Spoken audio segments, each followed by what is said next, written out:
आइए आज हम हिंदू धर्म के आस्था के केंद्र प्रयागराज में संगम क्षेत्र के दर्शन कराते हैं, जहाँ पर 3 नदियों का संगम होता है, गंगा, यमुना और सरस्वती। हिंदू धर्म में इन संगम को त्रिवेणी संगम के नाम से भी जाना जाता है। यहाँ पर ऐसी मान्यता है कि त्रिवेणी में स्नान करने से सारे पाप से मुक्ति मिल जाती है। इस जगह कुंभ और अर्ध कुंभ का आयोजन स्थानिक और राज्य की सरकार द्वारा किया जाता है। कुंभ हर 12 साल पर और अर्ध कुंभ हर 6 साल पर यहाँ लगता है।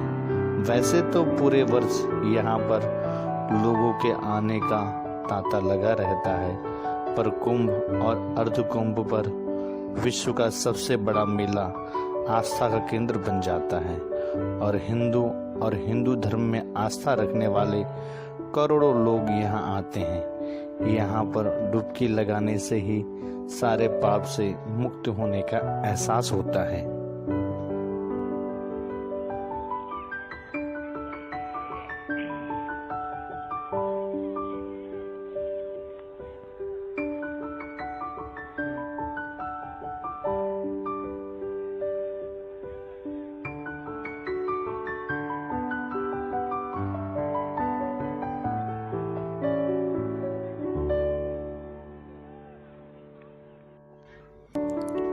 हिंदू धर्म के मान्यता अनुसार समुद्र मंथन के दौरान अमृत भरा एक कलश निकला था, जिस अमृत को पाने के लिए देव और दानव के घमासान संग्राम हुआ था, जिसे अमृत पान करने से अमृता प्रदान हो जाती है। ऐसी देव और दानव में मान्यता के साथ संग्राम के दौरान यहाँ पर कुछ बूंदें अमृत की गिरी थी, जिस वजह से यहाँ प्रयागराज में कुंभ हर 12 साल बाद और अर्ध कुंभ हर 6 साल बाद आयोजन होता है। ग्रह और राशियों के संगम के अनुसार इन स्थानों में स्नान मोक्षदायी माना जाता है।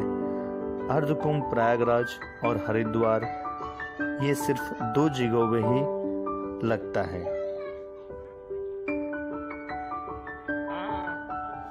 संगम तट पर आने के बाद आपको संगम में आने के लिए उचित नाव ही साधन उपलब्ध है। यहाँ पर नाविक भाइयों से आप मिलकर जो भी मूल भाव है वह कराकर आप इस संगम में स्नान करने के लिए आ सकते हैं। संगम 3 नदियों का संगम है, जहाँ पर गंगा, यमुना और सरस्वती असुप्त अवस्था में विलीन हुई मानी जाती है और गंगा यमुना का आप अपनी आंखों से संगम देख सकते हैं।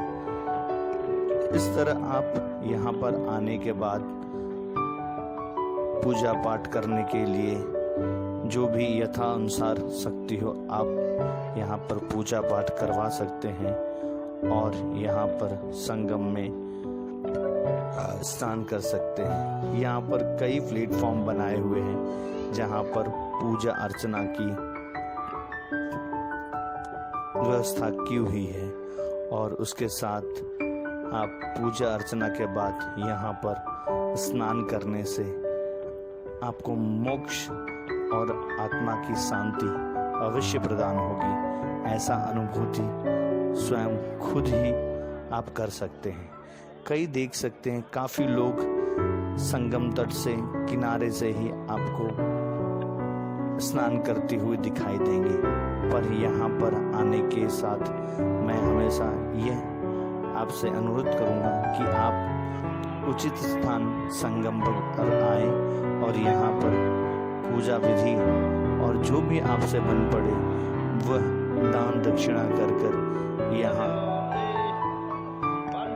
लाभ प्राप्त करें। और यहाँ पर आने से ही मात्र आपको अपने जीवन में ऐसा अनुभूति होगी कि हाँ, हम इस संगम क्षेत्र में आज से पहले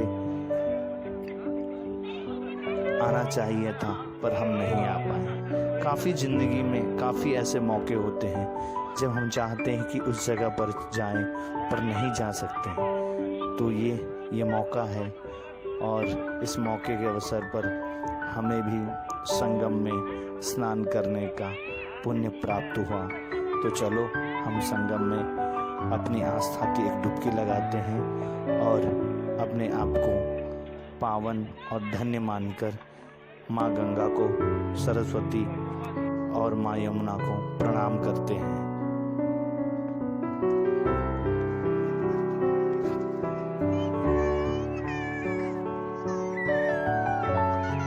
यहाँ पर आने के बाद हमें यह एहसास हुआ कि हम पहले क्यों नहीं आ पाए, या जो लोग नहीं आ पाए वो यहाँ पर आने के बाद ये महसूस करते हैं कि कितना पावन, कितना पवित्र और कितना निर्मल और मोक्षदायी ये जगह है।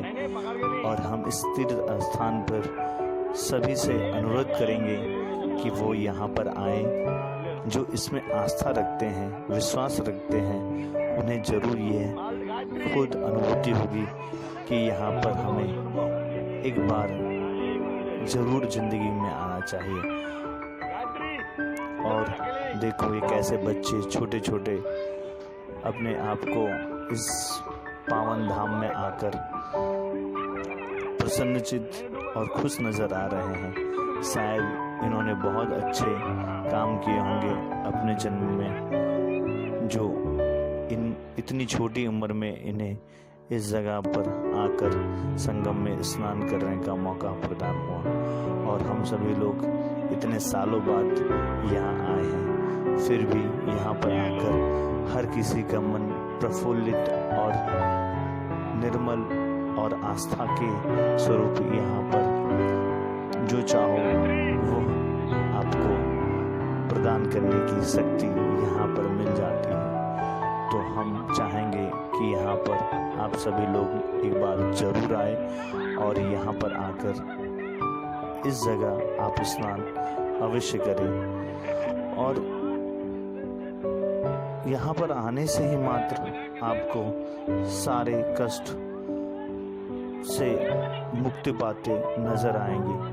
आपको अंदर से एहसास होगा कि आप दुनिया की इस जगह पर आए हैं जहाँ पर मोक्षदायी माँ गंगा, यमुना, सरस्वती की गोद में आप विचरण कर रहे हैं।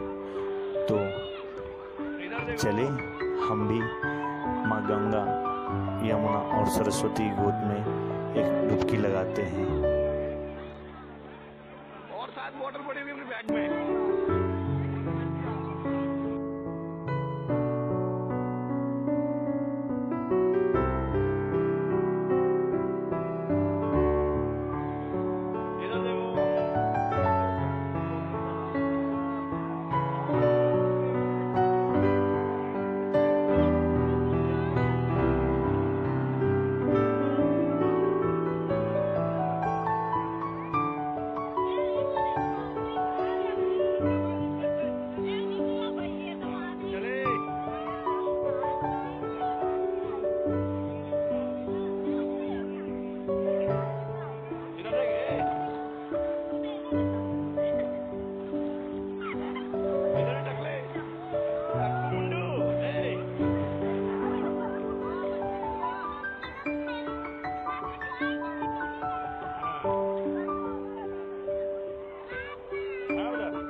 पकड़े रखो बस, इधर रखो, इधर देखो गायत्री।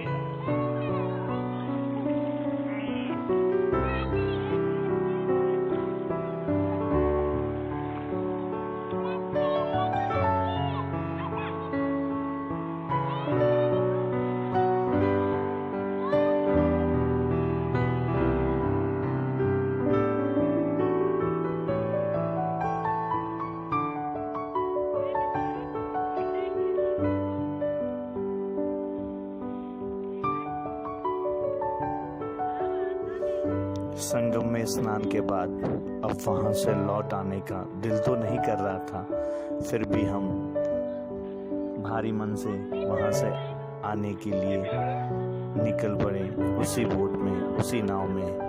और बहुत सारी नाव वाले भैया ने हमें संगम के बारे में बातें बताई, जो आप जब भी आप यात्रा करें तो उनसे इस जगह के बारे में पूछना कभी ना भूलें। उन्होंने यह भी बताया कि यहाँ पर श्री राम ने अपने पुत्रों का तर्पण भी यहीं किया था, और इसी वजह से यहाँ पे पूरे विश्व के लोग अपने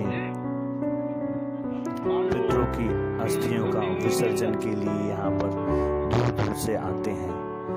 और हमने भी अपनी यात्रा प्रारंभ के दौरान और अब वापसी के दौरान आपको कुछ और जानकारी दे सके तो हमें बहुत ही आनंद की अनुभूति होगी। पर यहाँ पर जो आप खुद से अनुभव करेंगे उसकी बात ही कुछ और होगी। तो चले हम अपने किनारे नदी की ओर फिर चलते हैं, संगम तट के किनारे की ओर। और इसके साथ हम आपको यहाँ पर लेटे या बड़े हनुमान और अक्षय वट वृक्ष की कहानी और भी बताएंगे। तो आने वाले एपिसोड में हमें याद करना ना भूलिए, हमारे साथ यूं ही जुड़े रहिए। आपकी और आपकी खुशी की हम यूं ही कामना करते रहेंगे।